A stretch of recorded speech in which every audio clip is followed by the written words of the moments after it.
La carrera de Gene Hackman fue imparable y su temperamento inigualable. Se enfrentaba con sus compañeros de reparto, directores y casi cualquier persona con pulso. Las disputas formaron parte de su legado, tanto como sus premios Oscar. Algunos hicieron las paces con el hombre, entendiendo exactamente quién era, con sus defectos y todo. ¿Otros? Bueno, prefieren abrazar un cactus que hablar amablemente de él. Ahora que se ha ido, todos tienen algo que decir. Pero, ¿están compartiendo su verdad? ¿O simplemente reescribiendo la historia para que se ajuste a su propia narrativa? ¿Cómo afectan todas estas historias y rencores a las narrativas en torno a su muerte? Quédate y descúbrelo en este vídeo. Las grandes enemistades de Gene Hackman. Gene Hackman era un hombre con muchos talentos. Era una leyenda de la gran pantalla, el tipo que podía mirar a alguien a los ojos desde 15 metros de distancia y hacer que se cuestionara sus decisiones en la vida. Es conocido por su increíble versatilidad como actor. Desde policías duros hasta villanos astutos, el hombre probablemente podría interpretar una roca y hacerla convincente. Y la mayoría de las veces era todo negocios. Profesional, privado, un peso pesado de Hollywood que no se andaba con tonterías. Pero incluso los grandes tienen sus momentos. Y Hackman tuvo algunos. Tuvo su parte de desacuerdos con otros actores. El director Barry Sonnenfeld lo recuerda como un hombre que amaba la actuación, pero que despreciaba todo lo que la rodeaba. Las interminables horas dedicadas al peinado y al maquillaje, las constantes repeticiones y las intrusivas notas del estudio lo desgastaban. Su paciencia se agotaba con los actores que se presentaban sin preparación. Un buen ejemplo es John Travolta, con quien tuvo un famoso enfrentamiento durante el rodaje de Get Shorty en 1995. Tras la muerte de Hackman, la periodista cultural Noor Nanji habló con colegas que habían trabajado con él. Todos pintaron un cuadro similar. Hackman era un profesional meticuloso que valoraba la precisión por encima de todo. Su brillantez residía en su método de deshacerse de las instrucciones del guionista, negándose a dejar que nadie le dictara cómo debía pronunciar una línea. Ansiaba tener un control total sobre su interpretación, confiando en sus instintos por encima de la emoción del guión. El director John Moore, que trabajó con Hackman en Enemigo a las puertas en 2001, recuerda al actor cortando metódicamente las páginas del guión, despojándolo de todo lo innecesario. Para Hackman, actuar era su trabajo. Todo lo demás era una distracción no deseada. Moore admite que la intensidad del actor era intimidante, pero su habilidad era innegable. Sonnenfeld confirmó que Hackman tenía poca paciencia con los excesos de Hollywood. Odiaba la rutina de maquillarse, cambiarse de ropa y la constante interferencia del personal de vestuario y maquillaje durante el rodaje. Su desdén por estas formalidades le hacía parecer difícil. Sin embargo, Moore dijo que todo formaba parte de su singular enfoque en ofrecer una actuación pura. Hackman rara vez socializaba después de agotadores días en el set. Moore recuerda haber intentado tomar una copa con él, solo para encontrarse con un rechazo educado pero firme. Betsy, la esposa de Hackman, a menudo le hacía señas cuando era hora de que se retirara, valorando el descanso por encima de la charla trivial.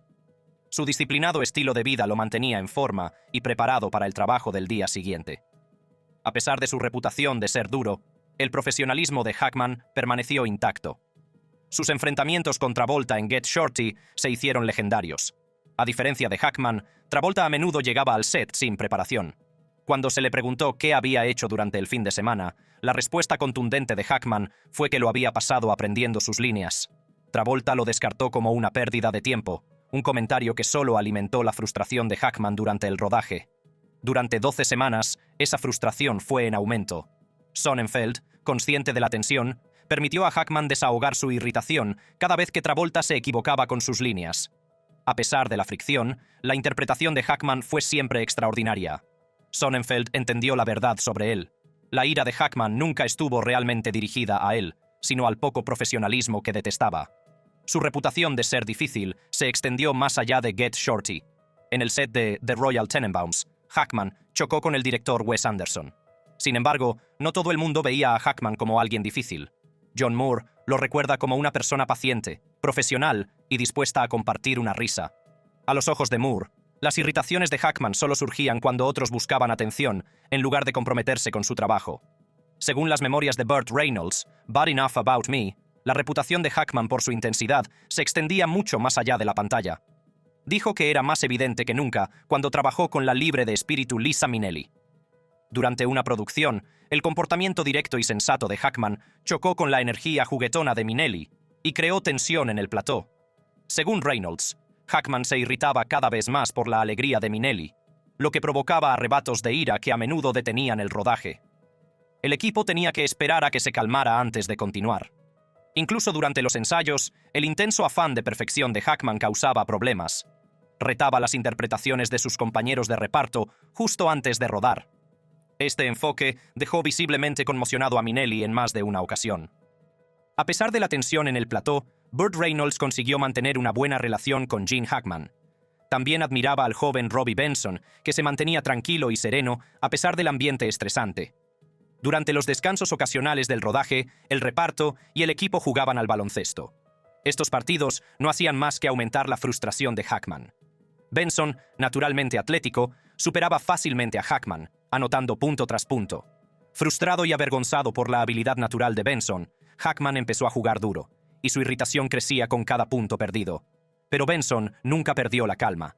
De hecho, Reynolds creía que a medida que Hackman se irritaba más, Benson se calmaba más. Pero ni siquiera el temperamento fogoso de Hackman pudo contener su curiosidad. Durante un partido de tenis informal con Gene Wilder, la conversación derivó hacia el joven Frankenstein. Hackman expresó su interés en un papel. Wilder, tomado por sorpresa, mencionó un pequeño papel, un ermitaño ciego que ofrece hospitalidad al monstruo. Hackman aprovechó la oportunidad. Aceptó la oportunidad cómica sin dudarlo. El papel no se parecía a nada que el público hubiera visto de Hackman. Aceptó el papel sin importarle mucho el sueldo. Disfrazado con una túnica y barba de monje, Hackman ofreció una actuación inesperadamente hilarante. La ahora famosa frase, ¿a dónde vas?, iba a hacerme un expreso. Fue lo que realmente convirtió la actuación cómica de Hackman en un éxito. El público estalló en carcajadas, sin creer que este personaje divertido y humilde fuera interpretado por un actor serio y ganador de un Oscar.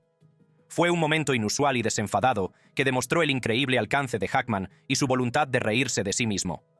Reynolds dijo, cuando la gente vio el joven Frankenstein en el cine, nadie sabía que el ciego era Gene Hackman, hasta que vieron su nombre al final de los créditos. El traje de monje y la barba lo hacían irreconocible. Según el relato de otra persona, las tensiones surgieron en el plató de Hoosiers casi de inmediato. El director acababa de terminar de rodar una escena sencilla, con la toma maestra 5 o 6 veces. Estaba seguro de haber captado lo que necesitaba, y le dijo al cámara que se preparara para la siguiente toma. Entonces oyó la voz de Gene Hackman, que le llamaba delante de todo el reparto y el equipo.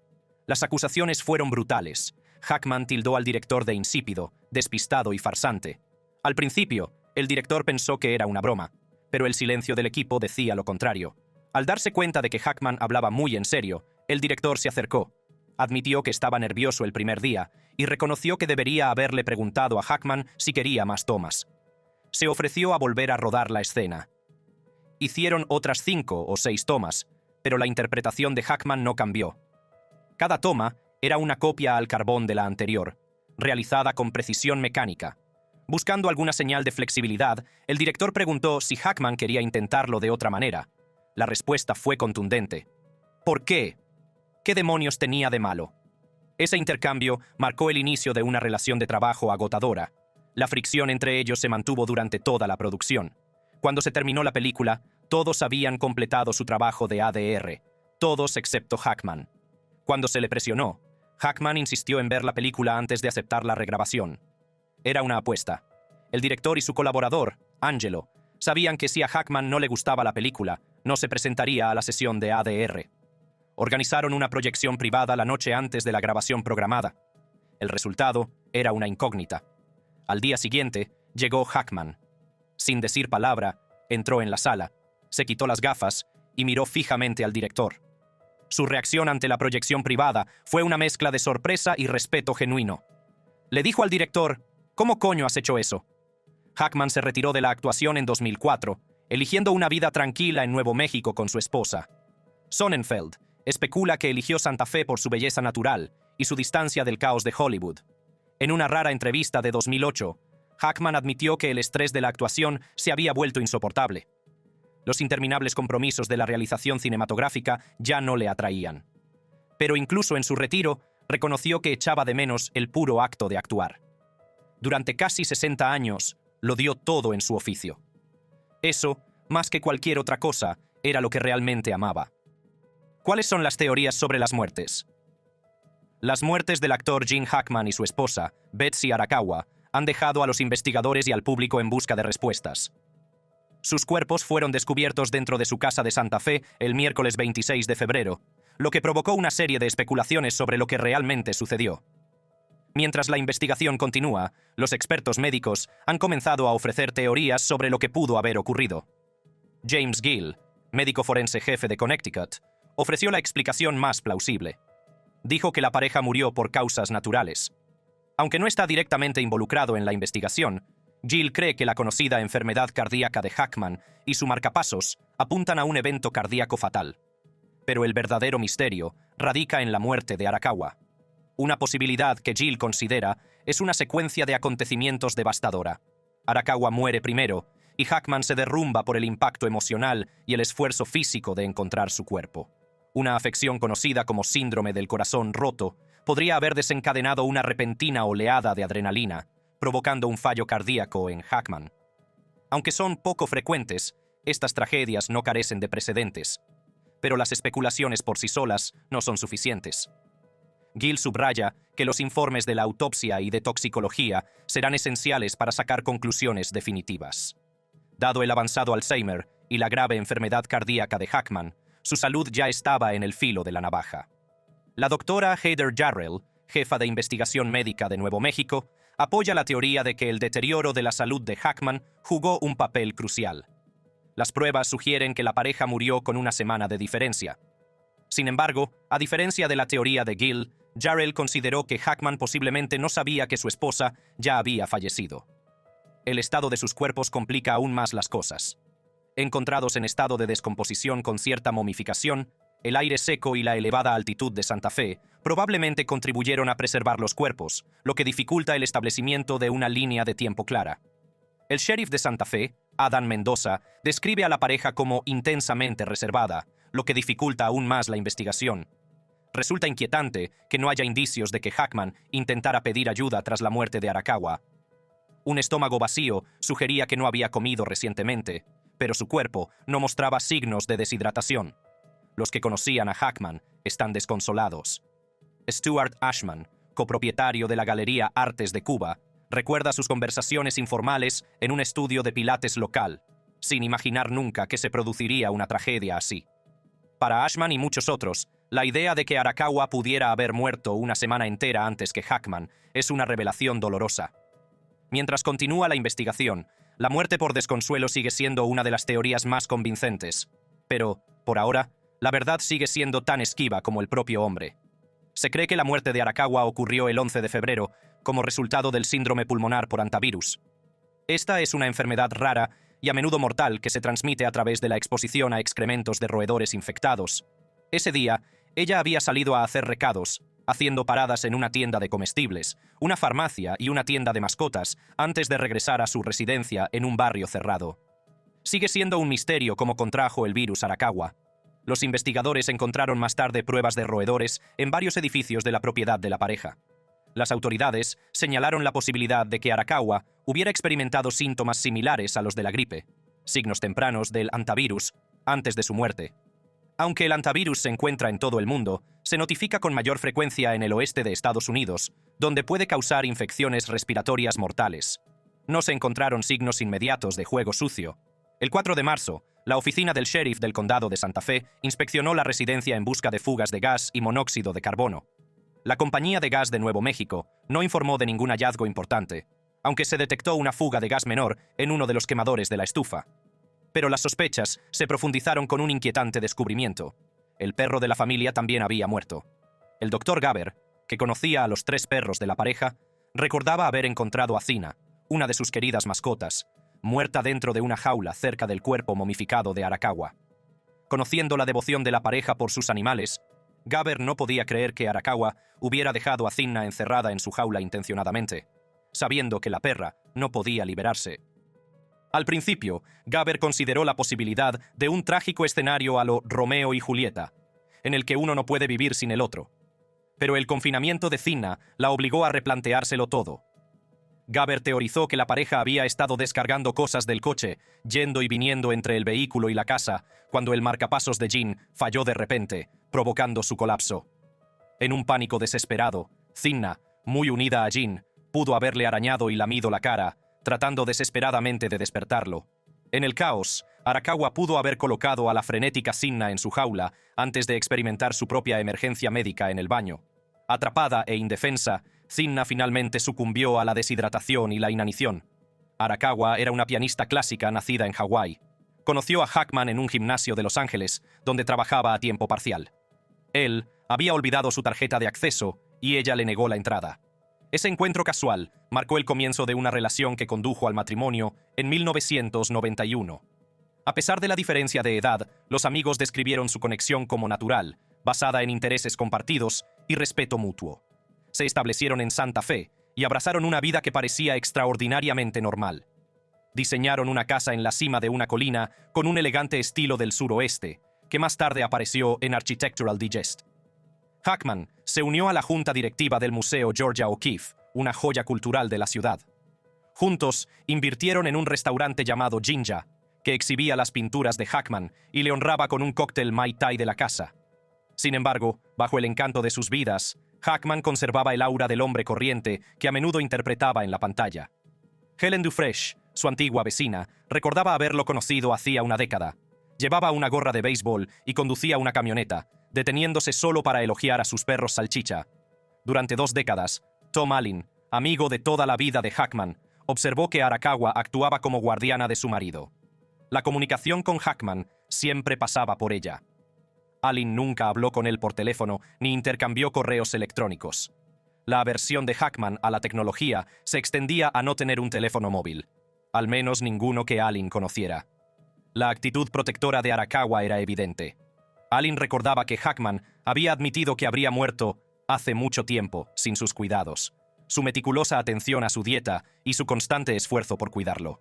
Incluso durante la celebración del 90º cumpleaños de Hackman, en enero de 2020, en Isla Morada, Florida, Allen vio cómo Arakawa mezclaba agua con gas en el vino de Hackman para asegurarse de que bebiera con moderación. Sin embargo, los signos del declive de Hackman eran evidentes. La pareja tenía la tradición de que Hackman cocinara la cena cada año para el cumpleaños de Arakawa. En 2023, sin embargo, olvidó su querido ritual. Daniel Lenihan, otro amigo cercano, habló con admiración sobre su último encuentro. Los describió como una pareja cuyo afecto permanecía intacto, incluso cuando la salud de Hackman declinaba. La dedicación de Arakawa iba más allá de la mera prestación de cuidados. Ella estableció rutinas de yoga, ejercicios ligeros y comidas nutritivas para preservar su bienestar.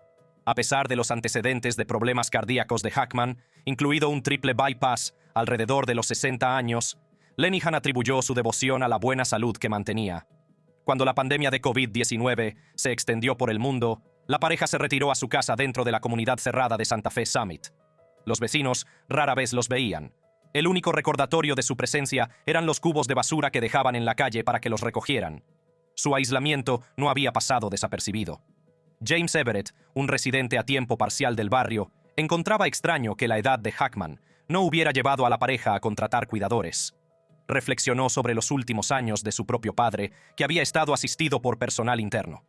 El vecino Robert Cecil se preguntaba si su intenso deseo de privacidad había sido una debilidad que había contribuido a la tragedia. Otros veían su reclusión de manera diferente.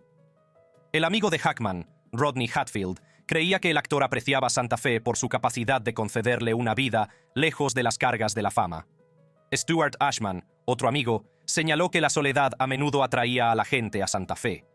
Era un lugar para aquellos que deseaban esconderse del mundo. Y la pareja había hecho precisamente eso. Gene Hackman nunca fue el típico galán de Hollywood. No tenía la mandíbula cincelada ni los ojos de ensueño. Solo tenía un talento innato y una gran determinación. Luchó con uñas y dientes por el éxito, superando un sinfín de rechazos y reveses aplastantes. La frustración y la ira de Hackman por todos esos fracasos se convirtieron en su arma secreta. Volcó esa rabia en sus interpretaciones, dando al mundo algunos de los personajes más intensos e inolvidables de la historia. Pero, por supuesto, ese mismo fuego no era fácil de controlar. Fuera de la pantalla, su temperamento provocó enfrentamientos y conflictos que hicieron que su camino hacia la fama fuera todo menos fácil. Analicemos su historia de una manera que muestre realmente lo que pasó. ¿Qué dicen su vida y su carrera sobre su muerte? Los primeros años de vida de Gene Hackman estuvieron llenos de dificultades y traiciones. Su padre marcó a la familia con años de maltrato, y con tan solo 13 años, lo vio marcharse para siempre. La última imagen que se grabó en la mente de Hackman fue el saludo informal de su padre desde el coche cuando se marchaba. Los años que siguieron no hicieron más que agravar sus problemas. Enfadado y rebelde, Hackman se labró una reputación de joven problemático. Las raras salidas al cine con su madre no sirvieron para suavizar la amargura que dominaba su vida. Su desprecio por la autoridad creció, lo que le metió en problemas más de una vez. Esto incluyó una noche en una celda de la cárcel después de que lo atraparan robando caramelos y refrescos de una tienda. Desesperado por encontrar una salida, Hackman se alistó en los Marines con solo 16 años. Esta decisión resultaría desastrosa. Se enfrentaba constantemente a sus superiores, lo que lo convertía en un soldado problemático. Luego, a principios de la década de 1950, un brutal accidente de motocicleta le destrozó la pierna y sus sueños de servicio militar. Con solo 22 años, se encontró licenciado, destrozado, perdido y sin rumbo. Aferrándose a los recuerdos de las noches de cine con su madre, Hackman puso su mirada en Nueva York, decidido a convertirse en actor. Pero la realidad fue dura. Los trabajos de baja categoría lo mantenían a flote, pero su orgullo recibía un golpe tras otro. La experiencia más humillante fue su turno de noche en el edificio Chrysler, donde pulía los sillones de cuero de los ejecutivos. El golpe más bajo llegó en 1955. Trabajaba como portero en un hotel de Times Square cuando se encontró cara a cara con un antiguo instructor de ejercicios marinos. El hombre apenas le miró, murmurando un cruel insulto al pasar. El dolor fue una humillación indescriptible, pero despertó algo en el interior de Hackman. Juró en ese mismo momento que demostraría que todos estaban equivocados. Un rayo de esperanza apareció en forma de Faye Maltese, una mujer que creyó en él cuando nadie más lo hizo. Se casaron en 1956 y tuvieron 3 hijos, y fue Faye quien le instó a seguir una formación formal de interpretación. Siguiendo su consejo, Hackman se matriculó en el Pasadena Playhouse, pero en lugar de recibir ánimos, se enfrentó a más rechazo. Rodeado de compañeros de clase más jóvenes y refinados, Hackman se sentía como un extraño, demasiado tosco para encajar en su molde. Los instructores fueron contundentes con su desdén, etiquetándolo como el menos probable de triunfar y marcándolo con la calificación más baja que la escuela había dado.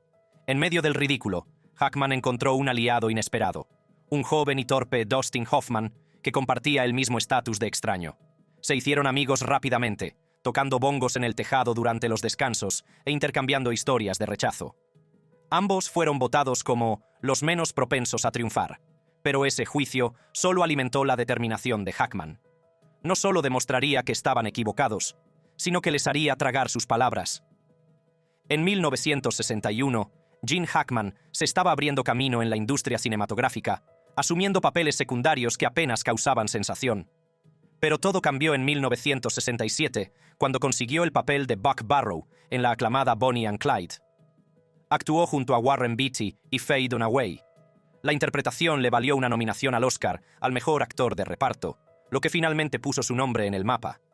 Pero el reconocimiento tuvo un coste personal devastador. Solo 5 años antes, en 1962, cuando Hackman luchaba por hacerse un hueco en la industria, ocurrió una tragedia. Su madre murió en un horrible accidente. El cigarrillo encendido prendió fuego a su casa y la envolvió en llamas. La mujer que le había inspirado a dedicarse a la interpretación no pudo ser testigo de su éxito. En 1971 interpretó al implacable Popeye Doyle en The French Connection.